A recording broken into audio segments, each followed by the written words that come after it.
Hi everyone, we're going to go ahead and get started. For those of you in the room who don't know me, I'm Chantal Stevens. I'm the Executive Director for the ACLU of North Carolina. Before we turn it over to our esteemed panelists, I just want to take 2 minutes and just kind of ground us a little bit. There's a lot happening. We're in 2025.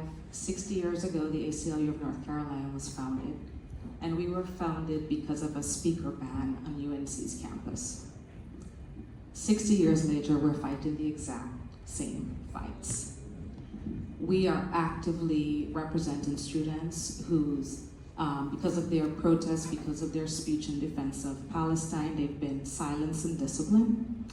And then I don't know if you guys saw the news today where a professor at UNC was put on administrative leave because of his associations. This is like really problematic. We also saw last week that the legislators in our General Assembly went back into session to increase criminalization, right? But did nothing to address the underlying causes of crime. And in this instance, it was mental health, right? Nothing was done to address that. We also have elections happening. I think you've seen the signs around Durham where we have local elections right now. All of these things come together at this really important time. And we, the people, we have the opportunity to choose who we want to have in power, because what we do know is that civil liberties, erosions, economic disparities don't happen by happenstance. They're because of policy choices that get made by the people we put in power. And so that's why we're here tonight. Because what we've seen happen is that the policy decisions that are being made create a situation where those who have a lot get more, and those who have a little get less and less, and get pitted against each other. And what we do know is that transportation issues, housing issues, economic opportunity, food insecurity, lack of access to healthcare, lack of access to education, these are not individual fights. They're all connected. And so what we want to do is to start connecting those dots across the issues. And so I think in this moment in time, this is a really important conversation for us to be having, and I'm glad you all think so too, because you're here. And so I am honored to welcome our panel. We have Professor Deborah Archer, who is an esteemed law professor. She's the ACLU National Board President and an author. We have with us Ms. Donna Carrington, who is the Executive Director of the Community Empowerment Fund. And then we have Dr. Henry McKoy, who is a professor and thought leader in community and economic development and founder of Haiti Reborn. So welcome. What we want to do right now is I'm going to turn to Deborah first. And Deborah, in Dividing Lines, you trace how transportation infrastructure became a modern tool of segregation. Can you introduce yourself and tell us about the inspiration for that book at the same time? Okay. Well, first, thank you for having me, and I'm honored to join these folks on this panel. And thank you all for coming. I love to see a room of people who want to talk about transportation justice. As you heard, I'm president of the ACLU, but also a law professor. And one of the things that I focus on in my own advocacy and research as a professor is the inequality that we find at the intersection of race and space.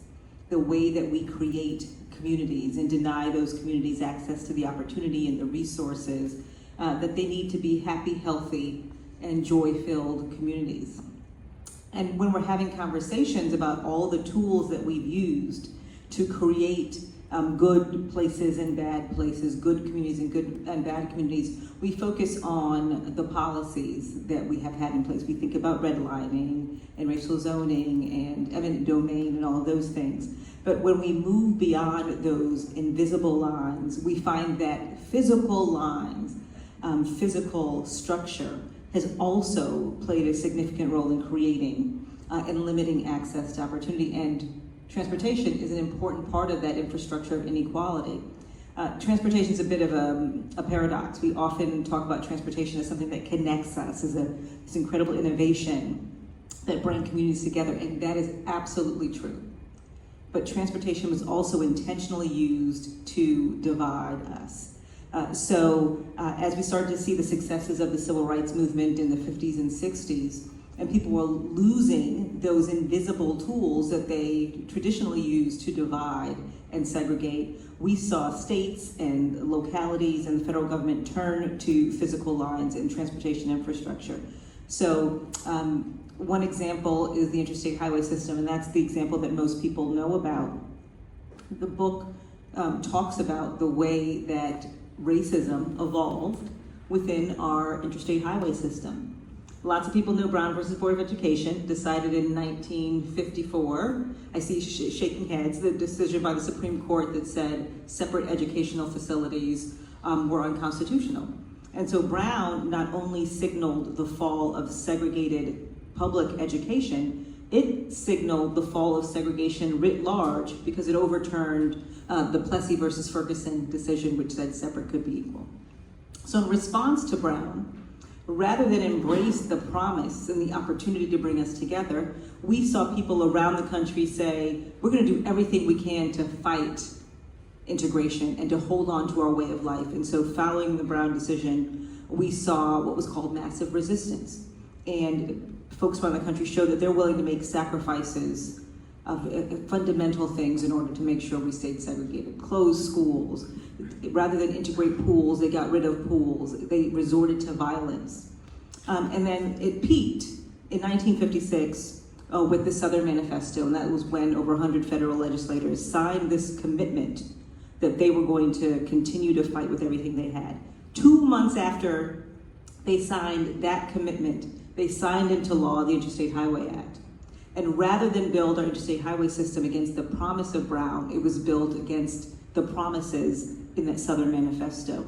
An example that I talk about in the book is Birmingham, Alabama. And at that time, Birmingham was known as Bombingham because as those traditional tools of segregation fell and black folks started to move into white communities, the white folks in those communities turned to the most traditional tool of segregation, and that was racial violence. And so they were bombing homes that were being purchased by black folks before they could even move into those homes. And it happened so regularly that that became their nickname. One of the tools that Birmingham used was racial zoning laws, which said black folks can live over here, white folks can live over here, and you can't live in a zone not designated for your race. And when racial zoning laws were struck down, Birmingham built the highway on the same exact boundaries. It mirrors the racial zoning law. So they turned an invisible line into a physical line, right? Destroying and uprooting a community, but also creating this physical and psychological barrier that people wouldn't cross. Similar things happened in Atlanta, I-20. Atlanta also had racial zoning laws. When it got struck down, the white community went to the mayor and said, you need to protect us. And he said, I'm going to protect you, and I'm going to use the highway to do that. I'm going to build it to protect you. I-20 mirrors the racial zoning laws, boundaries that they saw in Atlanta. And that story happened all over the country, where literally we replaced one tool of segregation with the interstate highway system, destroyed and uprooted vibrant black communities, and created barriers that people didn't cross for economic investment. They didn't cross to shop, to go to school, to live. We destroyed and divided communities and tore at the social fabric. But importantly, the book goes quickly out. So the book goes beyond the highways, because that's not the only tool that we've used. We also used roads in a similar fashion. We have roads all around the country that tore communities apart and continues to be the dividing line. But we also used street planning techniques in a way that divided and segregated us. So one-way streets, dead-end roads. Atlanta, anyone from Atlanta? Good, so we can talk about them. Atlanta said that they were the city too busy to hate, but they found time, and they used this belt and suspenders after dividing with the highways. They then used every tool imaginable. And there was a study that showed that some of the difficulty that Atlanta has with traffic is because Atlanta has a series of one-way streets, all leading from formerly white communities to black communities, so they didn't want to make it easy to get from a black community to a white community. Atlanta, I talk about in the book, Atlanta built something that came to be known as the Atlanta Berlin Wall. When a black surgeon who graduated from Morehouse, moved into a white community, and the white community said to the mayor, "You gotta stop this, no more." And so the mayor built a wall in the middle of the street to block access from the black community to the white community. And I tell the stories about that happening around the country. Atlanta also would change the names of streets. So as you went, the few streets that went from white communities to black communities, they would change the name as you transitioned from a black community to a white community, so you would know the name, the nature of the community. And just now, Atlanta's starting to make those changes. I talk about public transportation. We all know that public transportation evolved under a cloud of explicit racism, but has now become engaged and enmeshed in dog whistle policies that lean into narratives of excessive black criminality to block public transportation. So you have transportation deserts in black and brown communities because of neglect, but also in white communities because of choice, because they want to exclude the people who use public transportation. And then finally, the book talks about pedestrian infrastructure, because as we made black and brown communities dangerous, and we tore them apart with highways and major roadways, made it difficult for people to navigate their own communities, didn't think about how people who live there could get from point A to point B. And rather than respond to our disinvestment in those communities that now have broken sidewalks, disconnected sidewalks, no crosswalks, rather than respond with investment, we respond in the way that we always do when a black or brown community needs something, with policing and criminalization. And so I remind folks of the story of Michael Brown, who was killed in Ferguson. And that story started because he and a friend were walking in the street in Ferguson, a community that was notorious for having broken sidewalks, that advocates for decades had been asking for repair, for better sidewalks. They were walking in the street, stopped by the police, and it ended in him losing his life. And so I wanted to make sure that we understood the full range of tools, the way we had co-opted transportation, something that should be bringing communities together, and used it to make sure that we stayed separate and that we had communities that were separate and unequal. Thank you, Deborah. I want to follow up a little bit on this theme about communities that have been systematically dismantled and go to Henry. Henry, Hayti, I think, is one of those communities, and you've been working to restore that community. So could you tell us a little bit about yourself, about the history of Hayti, and why this organization? Yeah, well, as Deborah mentioned, thank you so much for this opportunity. I didn't have to come as far as you to be in this audience, so that's good. But for me, I have a lifelong relationship with Durham. I'm not from Durham. I'm from Fayetteville, but I had family in Durham, so much of my childhood I came back and forth to Durham from Fayetteville, and as you get older, you learn about it a bit more. I preface these remarks to say that I know I'm looking at faces in the audience. A number of them probably know more. They've probably forgotten more about Durham than I know just from their lived experience and things of that nature. But you mentioned the Hayti community, which is a very well-known community, prominent here in Durham, but also beyond that. As Deborah talked about, this notion of the way different tools were used to disrupt communities and destroy communities. In Durham, interestingly enough, violence wasn't one of those tools that was used often, at least not from a standpoint of physical violence. Durham, compared to many other southern cities, and even some cities in North Carolina, a number of people know about the 1898 Wilmington race riots that destroyed Wilmington. You had in 1919, what was called the Red Summer, where folks were destroying black communities all across the United States, usually around, destroying their economic foundation, things of that nature. Most everyone knows about Tulsa, Oklahoma in 1921. Well, when Tulsa, Oklahoma was essentially destroyed, kind of it put Durham in a much more prominent role as one of the key black Wall Streets in the United States. Part of that was because North Carolina Mutual Insurance, which was really the largest black business in the world for much of the 20th century, was housed here, and also had a huge role in the building of the middle class. But largely because of, interestingly enough, you had different parts of the white community that engaged with the black community in different ways. On one level, you had the Duke family, which was very prominent, and actually made a significant investments in the Hayti community. Part of that was said to be from a level of benevolence. Other stories you hear is that maybe there were some little brown kids that looked like Duke family members running around in Durham, right? So that was also talked about it. There were other individuals, white individuals, who invested in Hayti because they really wanted to keep Hayti separate from white Durham. So they didn't want some of the, what they call the troubles of the South, where their black folks getting too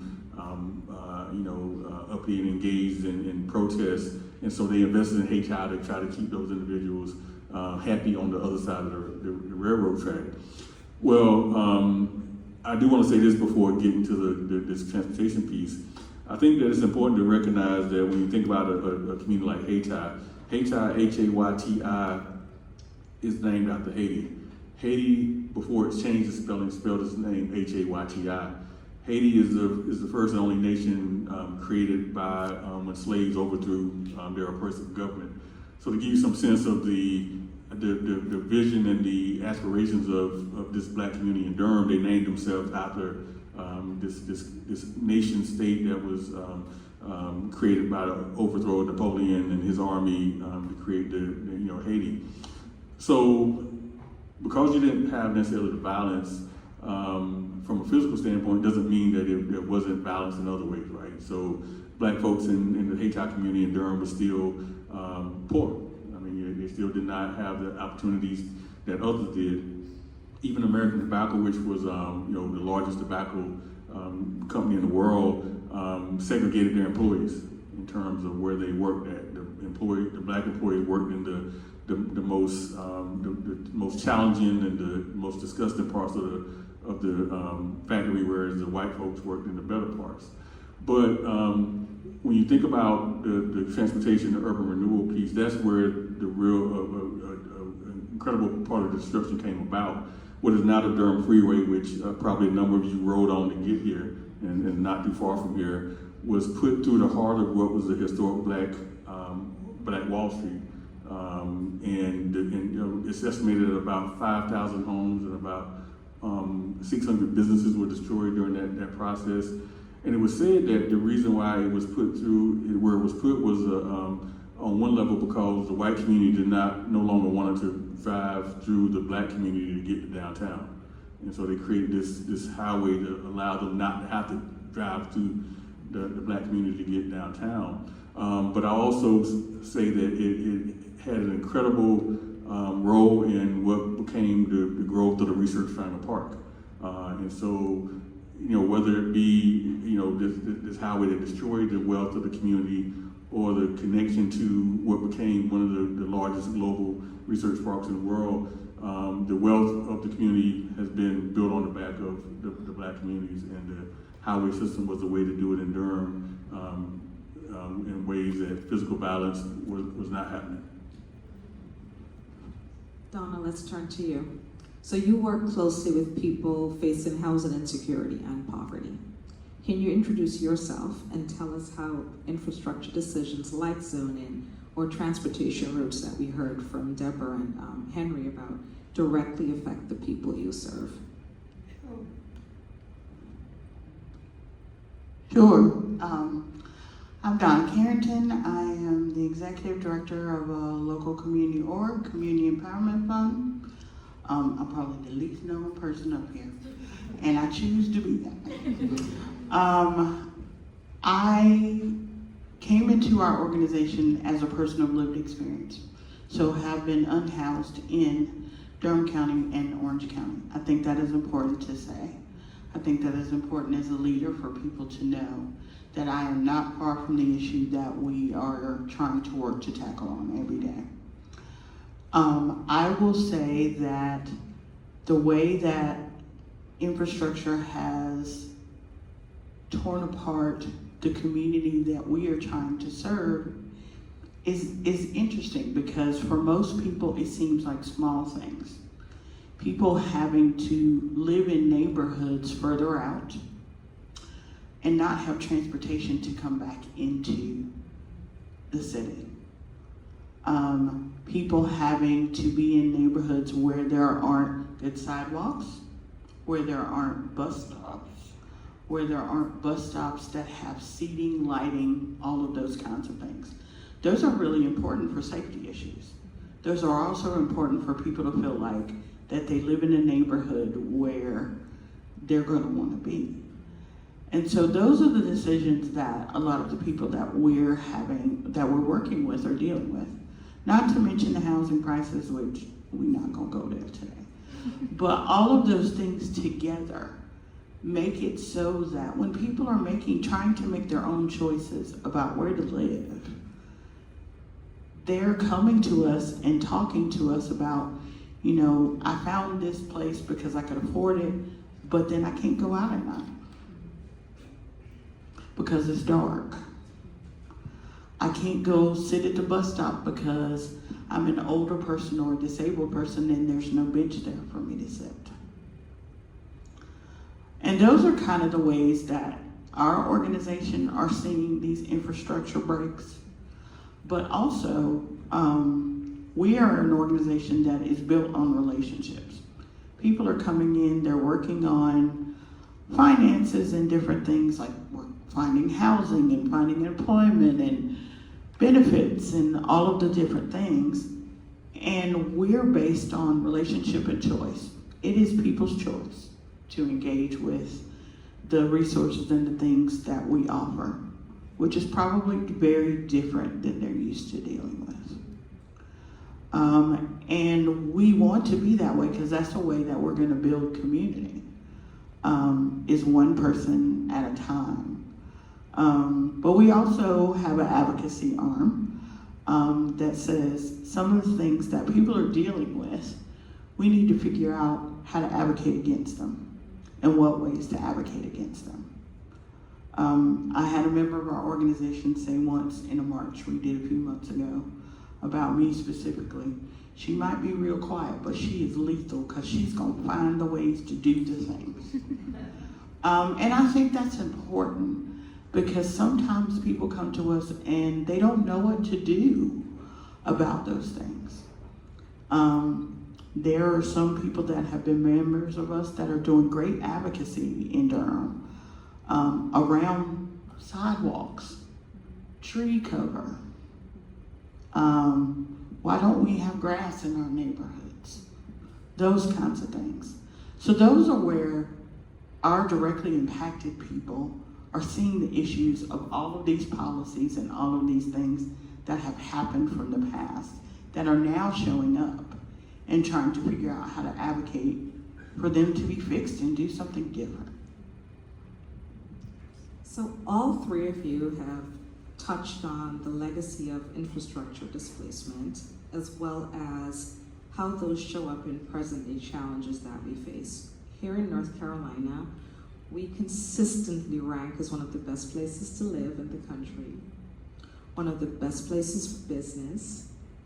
As a result, we have a population boom, and of course, I moved here, so I'm guilty of that. But a lot of growth has been concentrated in this area, in the triangle. And we have more commuters on the road, we have a lot of new housing, but we're not necessarily seeing affordable housing options. And so we often tend to look at these issues as separate issues. How do we start to reframe the conversation so that transportation, housing, economic development are not treated as separate, but treated as things that are all interconnected, see them as economic justice issues that require an integrated solution with a racial justice lens? How do we do that? And any one of you can start. I think the way that we do that is we have to have all the players at the table at the same time. We got to stop thinking that things are in silos. You should be able to see that if someone is living in a neighborhood where they can't get out of it, or they're having problems with lighting and sidewalks, that is connected to transportation. You should be able to see that. I think it benefits, unfortunately, the systems to be separated, because then it creates confusion and who do I go to do this and how do I do this, and and keeps people where they are. I think a lot of practitioners and people that are in this work understand how everything flows into the next thing. And so I always say bring community first, because community is going to tell you what the problems are. Because they know, they're living it. And then you go from there to bring the right people to the table. But it's always community has to be first. Because a lot of times, even as practitioners, we don't always see it. We don't live in those neighborhoods necessarily all the time. We don't understand the impact of what it's like for a family to be in a neighborhood where the lighting is bad and the children can't play when it gets dark. I know if I would have had that, my kids would have acted crazy. Because they need the exercise. They need to be able to do that. And so really having community at the table and doing that community engagement is always going to be your first piece. But I, as a person that is operating in Durham, see that ends up being the last piece. Well, I offer some. So your first question to me, I didn't fully answer the question, which was around this notion of kind of how the Hayti Reborn come to be, right?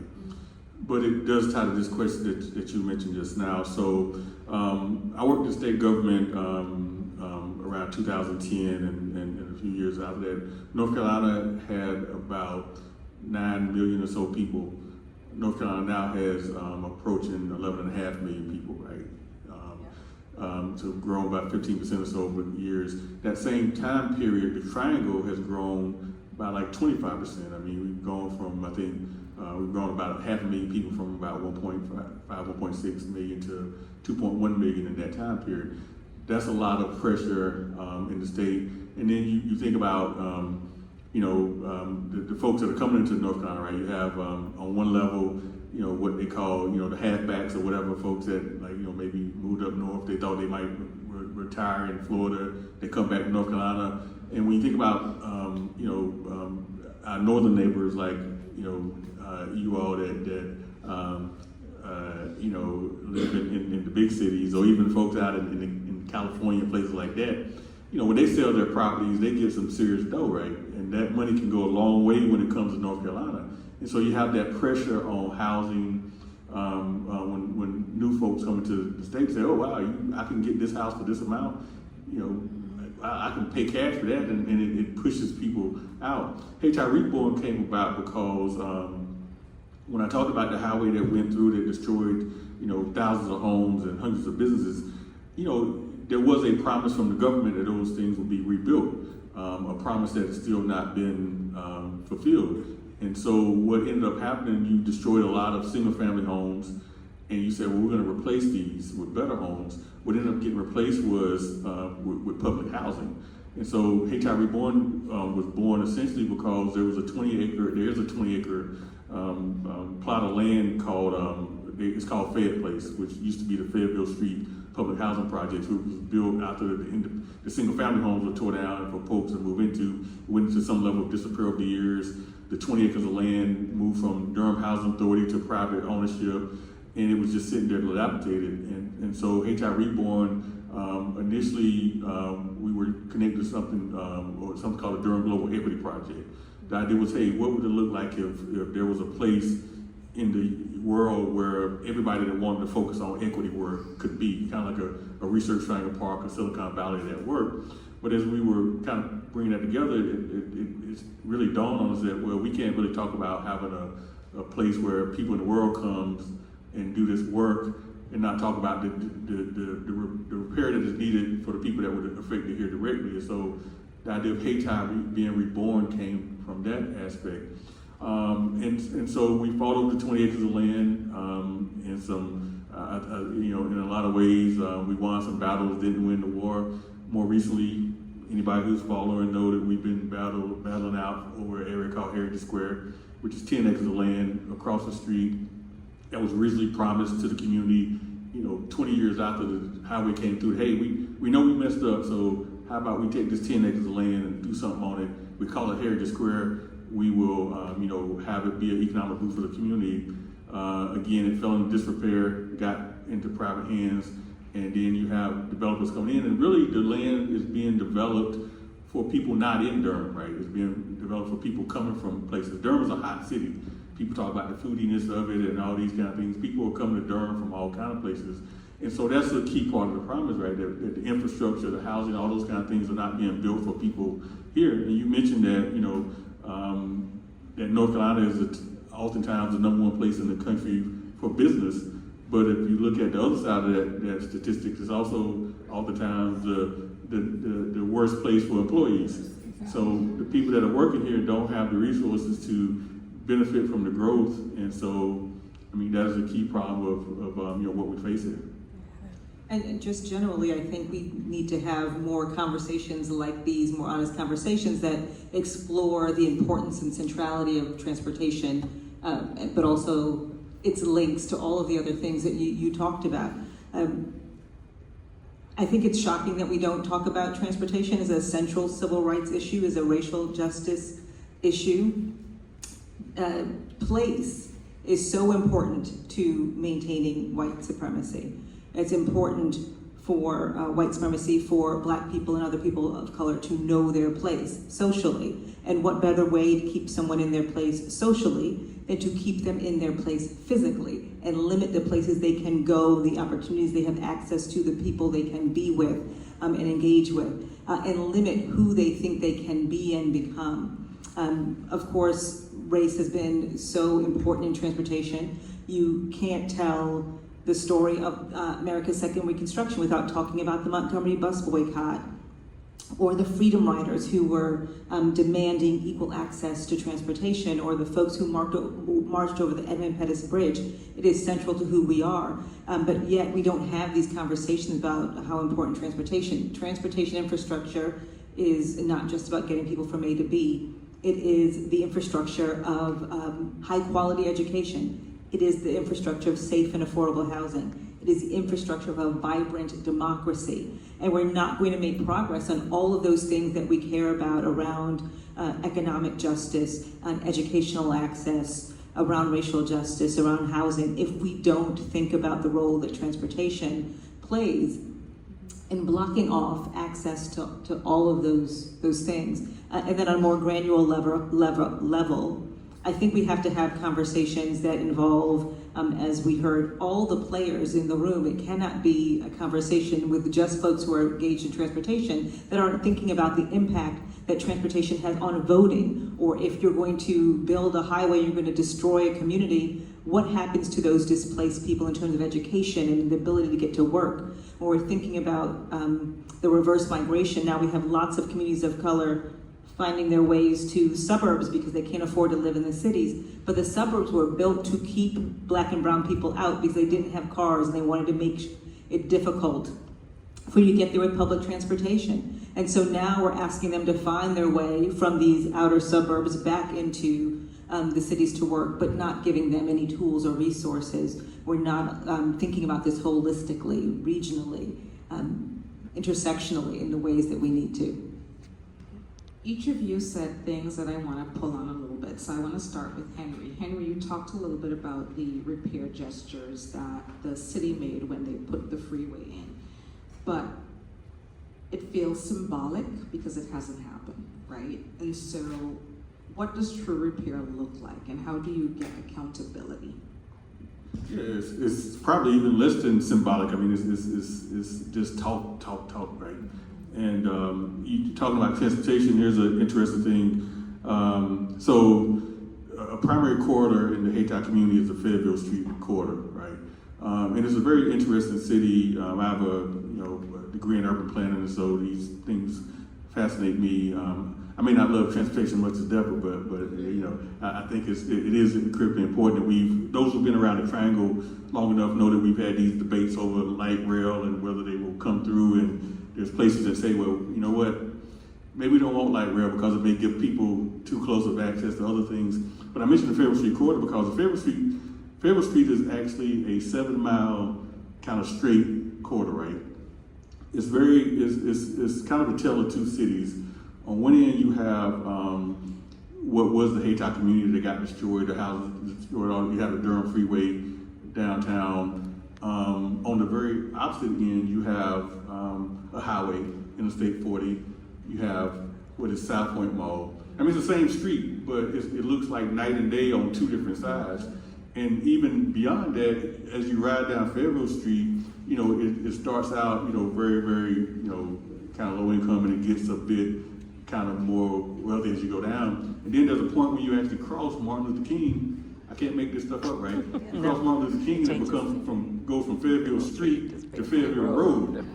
And the more you go down, it gets wealthier and wealthier. And so we know that we know as a city how to develop projects that create wealth and income and housing, all these kind of things. But for some reason, we just can't seem to do it on one side of the one side of Martin Luther King versus the other side.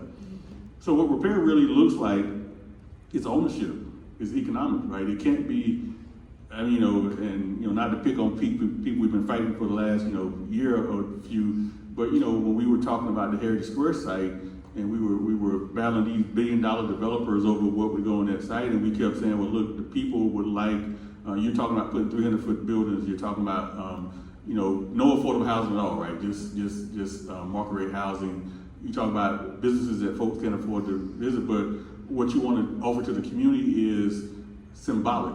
It's like we will put a sign up that said that you were here. And I always say, I know for those people who remember those Tombstone pizza commercials, that's how I always think about this. Like you know, like you were here, but now you're not, right? And you know, what do you want on your tombstone? And that's kind of what it was asking the community. What do you want on your tombstone that we put here because you know you're not going to be here going forward? And so we talked about the idea of ownership, right? You know, what would it look like for the community to have equity in the project, right? So as the project was able to go up and create value, the community got value from that. Repair looks like we know people who actually were impacted by the highway through. One of our you know, the director of HR Reborn Now, part of the Community Action Council that were co-founders with me in this, Anita Neville, her father owned a beauty supply store that was torn down in order for the highway to be built. You have pictures of that. So what does it look like to actually give some reparative justice to those descendants who are still here, who, when the highway came through, it physically destroyed, you know, their inheritance and things of that nature. And so I can't think of anything that deals with real repair that doesn't deal with real economics from that standpoint. And to be a part of that, you know, as the value of the community increases, that you know, people's incomes and their livelihood increases as well. So I think that's wherever you go around the country, I mean, when you have these conversations,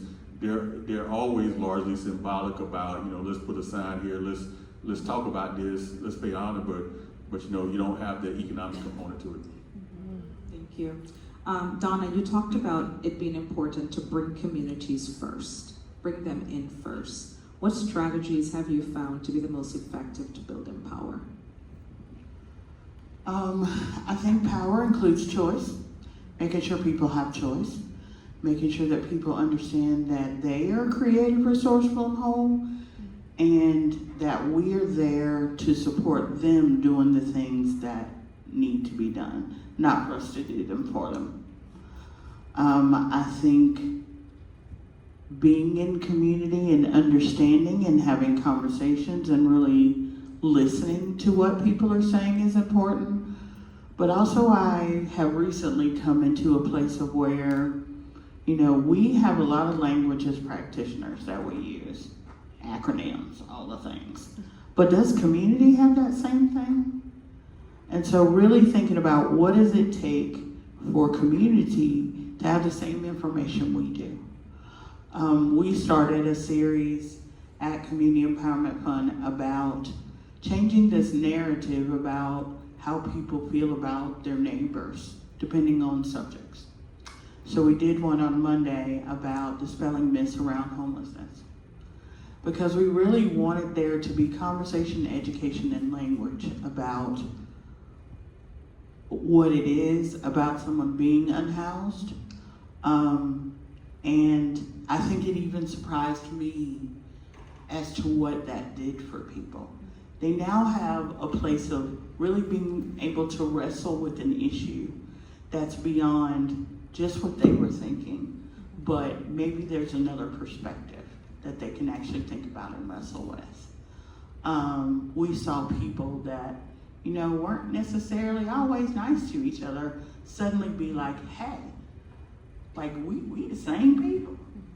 And so having that really deeply rooted in, hey, we're gonna do this work. And I prefaced it with, this might be some difficult triggering stuff because some of the people in that room were unhoused and had been unhoused, and so had I. And so really understanding what the community needs are, and the feedback we've gotten for the last couple of days is the community needed that done. Can we do some more? So we are doing some more. Because they needed a place to have those conversations where it was safe, where they could be fed, taken care of, but also there wasn't going to be any judgment in that room. There was a series of cards put up that these are some issues that we've heard. And if there are more that you want to talk about, let's talk about them. But I think it's about the safety of trusting the people that you're with, that they're going to care for you, that it's not going to be judgment. And so I think those are the important things that happen in community engagement. And if they trust who they're with, more likely you're going to get better information. You're going to find the problems. They're going to tell you what the problems are. But if they don't trust you, they're not going to do that.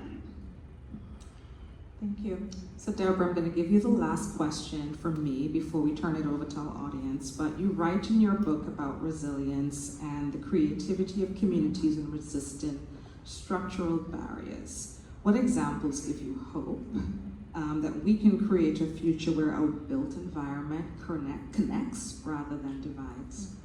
So I think at the end of the day, the book hopefully is a book about resilience, it tells the story of all the things we try to do to these communities, but yet still, they have been able to build a home, a community to thrive, despite all these efforts. And I want to link to what we were just hearing about the community needing language, because I think that certainly connects to the communities that I've seen who have been most successful in doing what you have asked. So I spent some time with this community in Indianapolis, Indiana.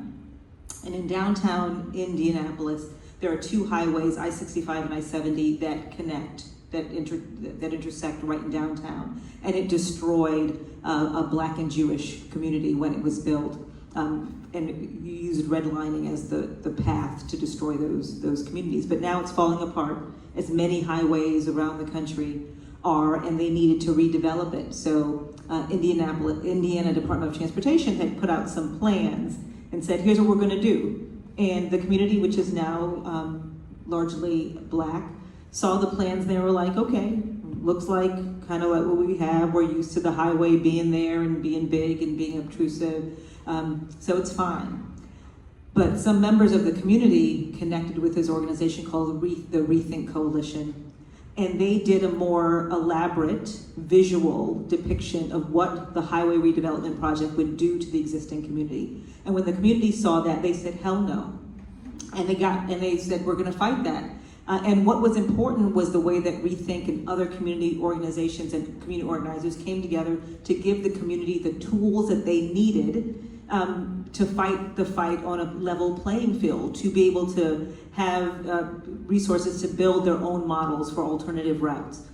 Someone gave them resources to do their own studies around noise pollution and air pollution, studies to show that this is not going to be more expensive. They forced there to be community meetings at times and locations that were open and accessible and felt safe to the community. Not at 4 o'clock in the middle of the day when people had to be at work in buildings that community members felt excluded from. And the result was transformational. It not only forced NDOT to shift the way they were doing that project, but the whole engagement around transportation has been different because the community is now getting the tools that they need to be able to fight and engage in a meaningful way, to give them the tools to dream together and to build together. I've spent some time in a community in Watts, California, where the ACLU of Southern California has been working with this community. A major road goes through their community, and people speed down it all the time, and they've lost neighbors and loved ones because of car accidents and getting hit trying to cross the street, walking along the street. And they wanted something safer for their community, but they don't want more police, so they don't want more stop signs or traffic lights that are going to bring more police in the community. They got the tools to help them imagine and dream together how to make their street safer, and they now know that plants along the street will make it safer. If you put seating along the street, it will make it safer.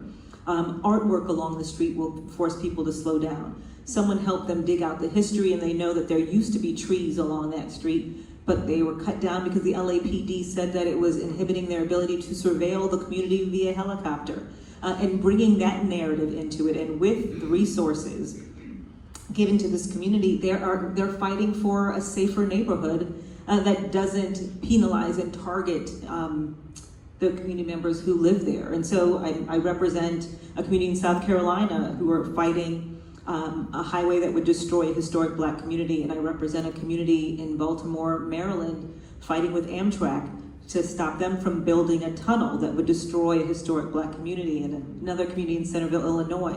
And what I see as important and transformational and power building in the community is to give them the support, the tools, the language that they need to lead and force the other people who are engaged in doing these decisions, who are used to pushing something through, ignoring them by using jargon and models that they aren't able to grasp, and force them to engage with the community in a respectful way.